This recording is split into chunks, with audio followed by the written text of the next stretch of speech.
Já, Ágúst, þá það bara stórleikurinn í dag í áttalegu úrslitum sem sker alveg framhaldið.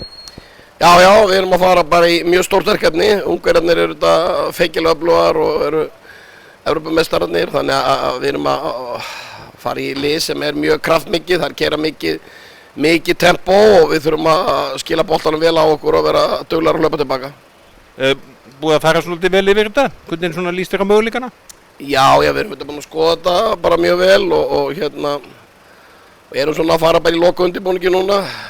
Jú, þetta reynum að finna veikleika og teljum okkur alveg svona eiga ákveðna möguleika, en það þarf ansi margt að ganga upp til þess að leggja þér að velli, en við höfum fullt að trúa á því að við getum koma óvart hérna, en til þess þá þurfum við að spila mjög agaðan leik og eins ég sagði, að skila okkur vel tilbaka því að þær eru búin að skora 65% af sínum mörkum úr hröðum upplöpum fyrstu, annar og þriðju bylgju.